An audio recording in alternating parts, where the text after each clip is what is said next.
Fabrice, ça va bien aussi vous dans votre couple et votre sexualité? Formidable, racontez-nous. Honnêtement, j'ai pas à me plaindre. J'ai la chance d'avoir une femme qui ne m'a jamais dit j'ai mal à la tête, qui ne m'a jamais dit non. Et voilà, je pense que je suis quelqu'un de chanceux. Parce qu'en fait, on parle beaucoup, on est très complices, on discute beaucoup. Et c'est vrai que ce que je disais tout à l'heure à votre collaboratrice, franchement, j'ai pas à me plaindre, quoi. Bah, vous l'avez choisi quand même. Alors oui, je l'ai choisi. Alors en fait, on s'est rencontrés sur notre lieu de travail.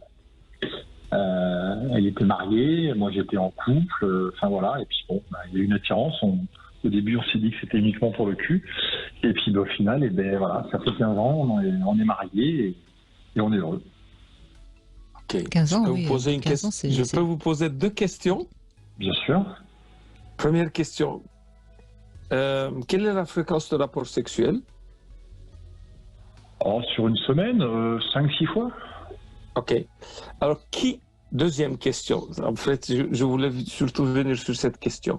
Vous savez que quand on est dans la phase passion, les 3 à 6 premiers mois, on se saute l'un sur l'autre, donc il n'y a personne qui envoie un message.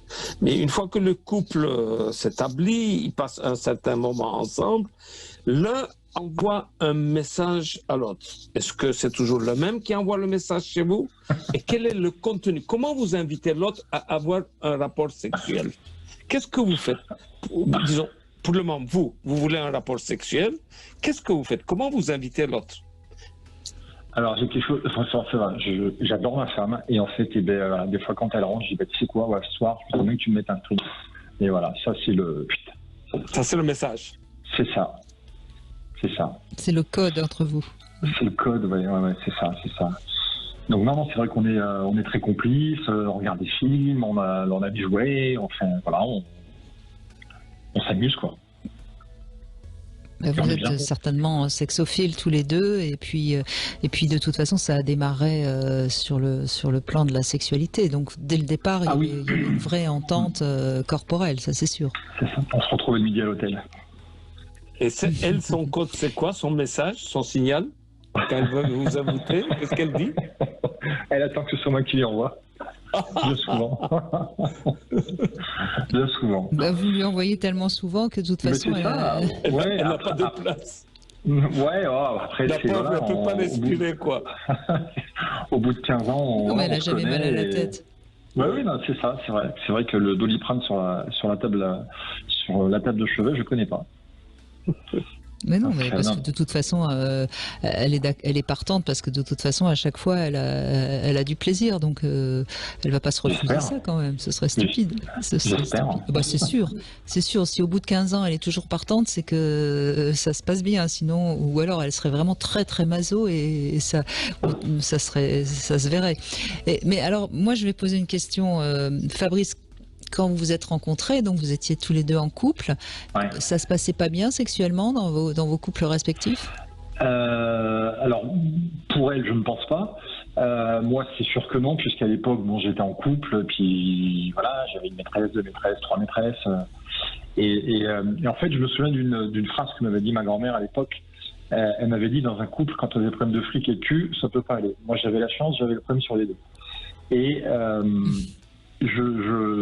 à un moment donné, je me suis dit, peut-être que la vie, c'est ça. Donc, en fait, voilà, j'ai rencontré quelqu'un, ça a duré peut-être 3 ou 4 ans. Donc, on se voyait, pareil, comme à l'époque, j'étais sur Paris, on se voyait à l'hôtel. Je me suis dit, voilà, peut-être que c'est ça, quoi. Voilà, peut-être que l'équilibre est là.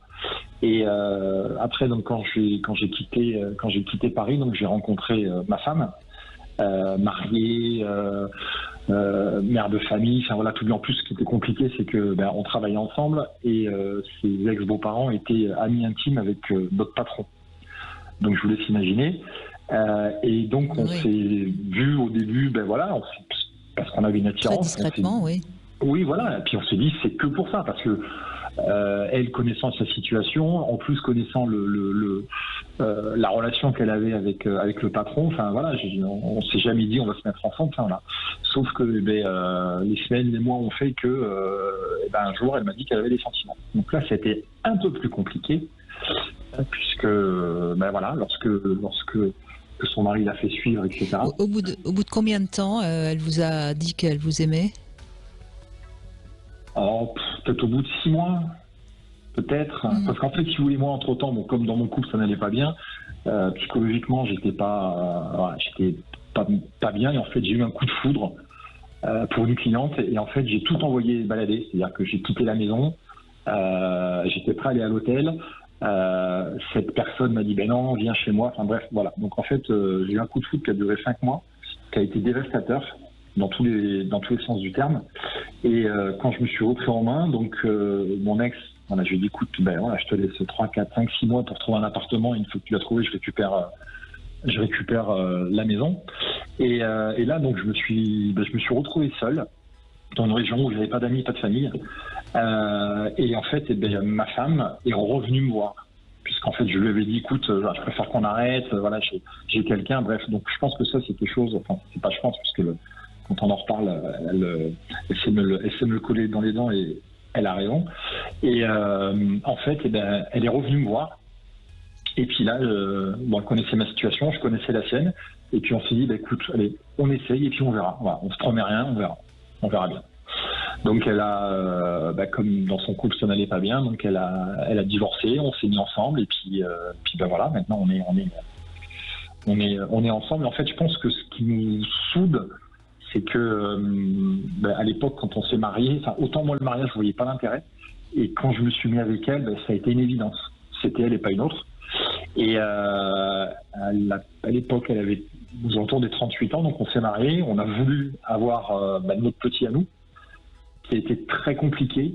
C'est pour ça que je pense que j'ai vraiment une femme qui est forte et extraordinaire, puisque elle a fait 3 fausses couches, elle a fait une interruption pour malformation. Enfin voilà, ça a vraiment été quelque chose de très pénible, mais à chaque fois elle est restée forte, quoi. Et aujourd'hui, on a notre petit à nous. Ça représente énormément de parce qu'elle a pu subir.